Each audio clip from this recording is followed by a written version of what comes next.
Number 4, train your willpower. Willpower is a muscle. It is not just something that people are like, I do this. You need to do things that you don't want to do to make it stronger and to put yourself in a situation where you can actually become an unstoppable force of momentum. Yes, I just said that. Unstoppable force of momentum through willpower. Take the cold shower, do the thing that you don't want to do, work out, write the book that you've been trying to write, read the book that you've been trying to read.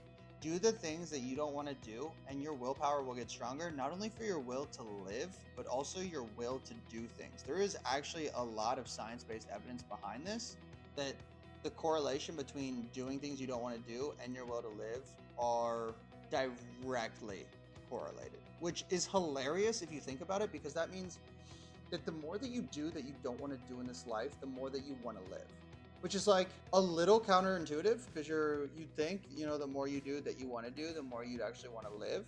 And that might be the case in terms of like an internal philosophy, but when it comes to the part of your brain associated with actual survival instincts and that whole like adrenal release of fight or flight and really kind of like getting it going and like, oh my gosh, I can't die. The best way to do that is doing things you don't want to do. Isn't that hilarious? It's borderline ironic. And it is just as important with habit building and breaking. Number 5, change your culture. Habits aren't just a singular cue or a singular item or a singular person. Habits are the culture and the lifestyle that you live. When you are looking for making actual major changes, you're going to have to change your lifestyle. You're going to have to change your culture. You're going to have to adopt a different mindset based around the addition or the elimination of either good or bad habits, depending on what you want to do. But again, if you're reading this book, you're already taking the right step because you are looking to get better. And that is just something that you kind of have to adopt, is that growth mindset, that 1% better every day mindset.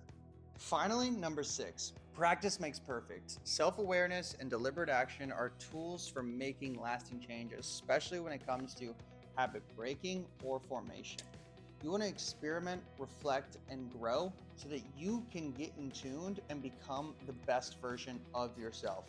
Don't just be the person that you are, be the person that you aspire to be, and create those habits accordingly.